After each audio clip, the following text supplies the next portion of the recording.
Hi viewers welcome to our channel. ప్రస్తుతం మనతో పాటు senior journalist Damu Bala sir వారితో మాట్లాడదాం. నమస్కారం సార్.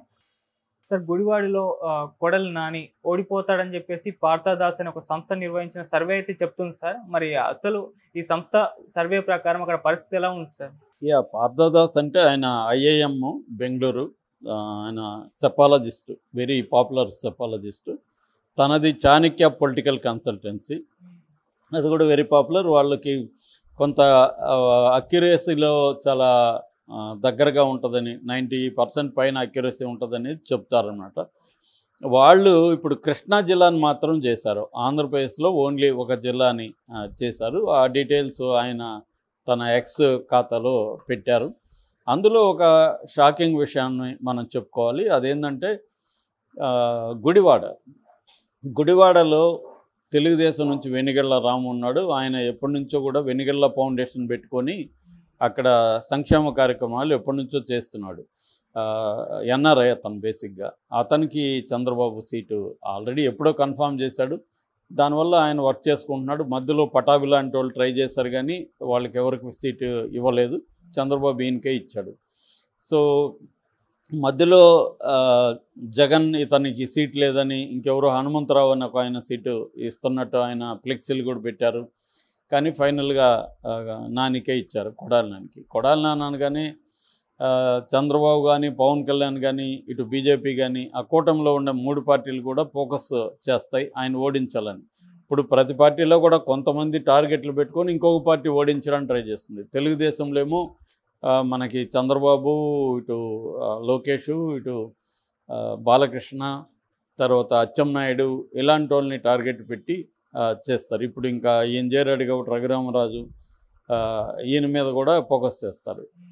అట్లాగే పవన్ కళ్యాణ్, వీళ్ళ మీద. అలాగే తెలుగుదేశం కూడా వైసీపీలో ఉండే నోటి దూర్సు బ్యాచ్ ఉన్నారు కదా, రోజా ఉంది, తర్వాత కొడాలి నాని ఉన్నాడు, వల్లభనేని వంశీ ఉన్నాడు, ఇలాంటి వాళ్ళ మీద ఫోకస్ చేస్తున్నాయి. అంబటి రాంబాబు ఉన్నాడు, ఇలాంటి వాళ్ళ మీద ఫోకస్ చేసి వాళ్ళని ఓడించడానికి స్కీమ్లు వేస్తుంది.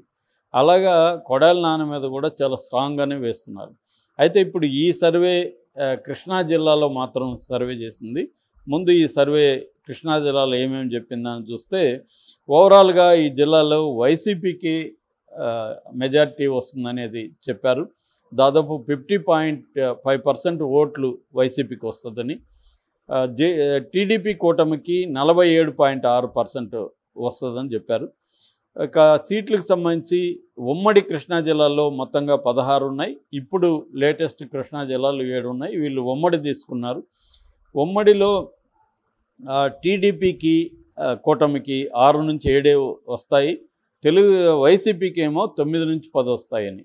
అంటే దాదాపు 3 నుంచి 3 సీట్లు వాళ్ళకంటే ఎక్కువ వచ్చే అవకాశం ఉంది అని.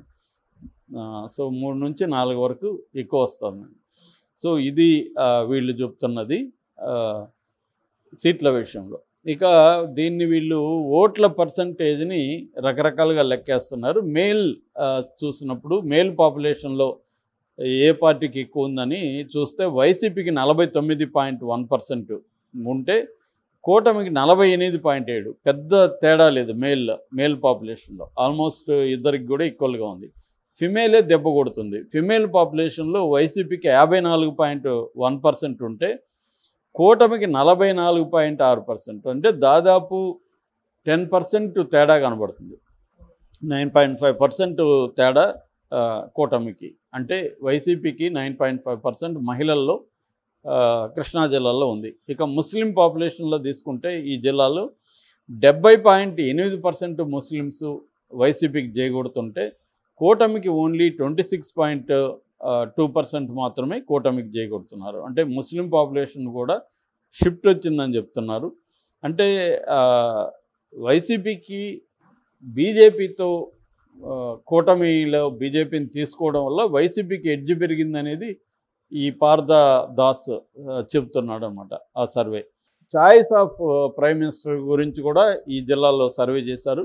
అంటే మీరు ఎవరినైతే ప్రైమ్ మినిస్టర్ కోరుకుంటున్నారంటే 38.7% మాత్రమే మోడీని కోరుకుంటున్నారు.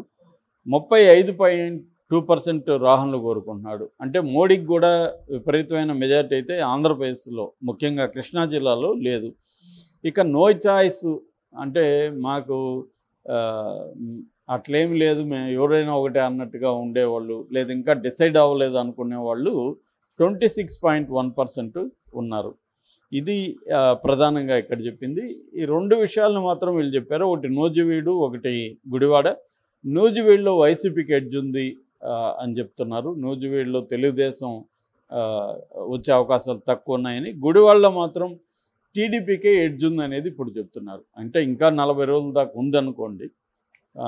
సో ఈ లోపల మారచ్చు కూడా, కానీ ఇప్పటికైతే మాత్రం వెనిగళ్ల రాముకే ఎడ్జ్ ఉంది అనేది చెప్తున్నాడు. మొన్న కూడా వివాదం అయింది కొడాలి నానితో. ఆయన స్త్రీల దగ్గర కాళ్ళు గడిగించుకోవడం వివాదం అయింది. ఆ వీడియోలను వీళ్ళు తెలుగుదేశం వాళ్ళు విపరీతంగా వైరల్ చేశారు. దాన్ని ఆయన సమర్థించుకుంటున్నాడు. కాళ్ళ మీద 4 నీళ్ళు పోస్తే ఏమైంది, వాళ్ళు ప్రెజర్ చేస్తే నేను ఒప్పుకోవాల్సి వచ్చింది అనేది. ప్రెజర్ చేసి ఉండొచ్చు, నో డౌట్. కానీ ఇప్పుడు ఏంటంటే సింబాలిక్గా ఇవన్నీ ఎలా వెళ్తాయి అనేది కూడా ఇంపార్టెంట్. సో మహిళల దగ్గర కాళ్ళు గడిచుకున్నాడు అన్న విషయాన్ని తీసుకెళ్తారని తెలుసు కదా ఆయనకి. తెలిసి అతను ఎందుకు మరి చేశాడు అనేది ఖచ్చితంగా అదేంటంటే వాళ్ళ అభిమానం ఉండొచ్చు, కానీ దాన్ని కాళ్ళు గడవడం అనేది ఒక బ్యాడ్ సింబల్గా వెళ్తుంది. సో చాలా చోట్ల నాకు పాలాభిషేకాలు చేస్తాను, ఇవన్నీ కూడా ఏంటంటే ఫ్యూడల్ వ్యవహారాలు. నీకెందుకు పాలాభిషేకం చేయాలని? నువ్వు పబ్లిక్ సర్వెంట్వి. ఎమ్మెల్యే అంటే పబ్లిక్ సర్వెంట్. పబ్లిక్ సర్వెంట్ ఆయన డ్యూటీ ఆయన చేయాలి. ఆయన డ్యూటీ ఆయన చేస్తే దానికి ఆయనకి పాలాభిషేకాలు ఎందుకు చేయాలి, కాళ్ళకి ఎందుకు కడగాలి? ఇవన్నీ ఖచ్చితంగా బ్యాడ్ సంప్రదాయాలు.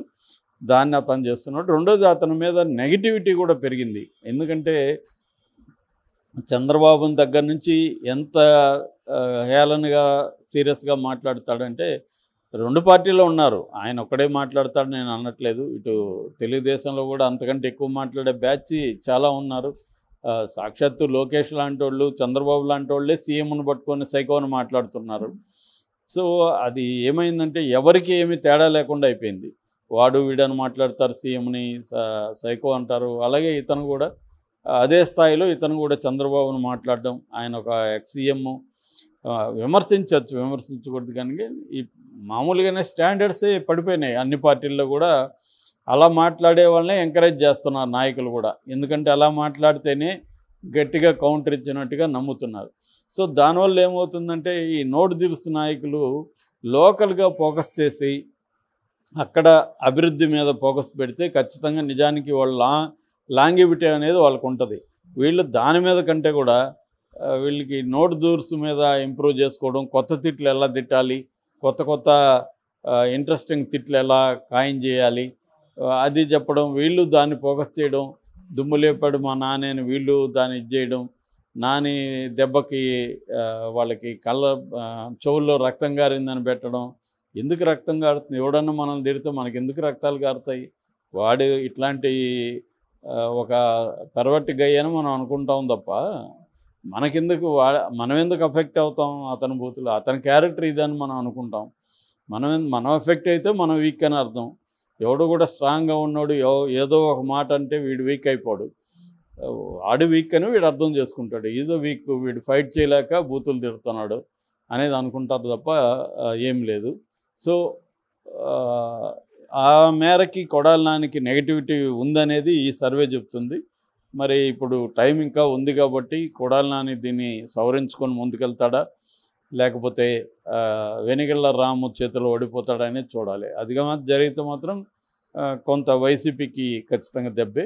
ఎందుకంటే వెనిగళ్ల రాము కూడా అక్కడ ఫోకస్ చేస్తున్నాడు. అట్లాగే మన వంశీకి కూడా గట్టి క్యాండిడేటే ఉన్నాడు. ఆయన కూడా ఎన్ఆర్ఐ, యార్లగడ్డ వెంకట్రావు.